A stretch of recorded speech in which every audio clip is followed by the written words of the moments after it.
ఏదైతే జూలై నెలలో రైతులకు సంబంధించి అన్నదాత సుఖీభావ డబ్బులు వేయడం కానీ, దాంతోపాటు ఆగస్టు 15 నుంచి ఉచిత బస్సు ప్రయాణం కానీ, ఎప్పటికే మరి డిఎస్సి 16,347 ఉద్యోగాలకి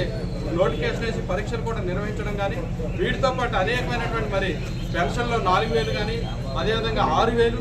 10,000, 15,000 రూపాయలు ఆ యొక్క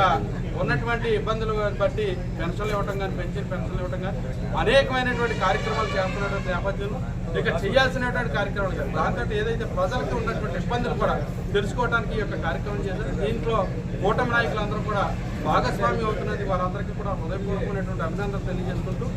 మరి పరిపాలన బాగుంది, చెప్పినవన్నీ కూడా చేస్తున్నారు కాబట్టి ప్రజలు కూడా ఈ యొక్క కూటమి ప్రభుత్వానికి మద్దతును తెలియజేయాలని చెప్పేసి కొంతమంది కొన్నా మేధావులు ఏదో క్యూఆర్ కోడ్ తోటి వస్తూ ఉంటారు కాబట్టి వారు గతంలో ఎలాంటి పరిపాలన చేశారు ప్రజలందరూ కూడా ప్రత్యక్ష సాక్షులు కాబట్టి అట్లాంటి వారి పట్ల ప్రజలందరూ కూడా జాగ్రత్తగా వ్యవహరించాల్సినటువంటి అవసరం కూడా ఉందని ఈ సందర్భంగా ప్రజలు కూడా తెలియజేసి సెలవు తీసుకుంటాం. Thank you.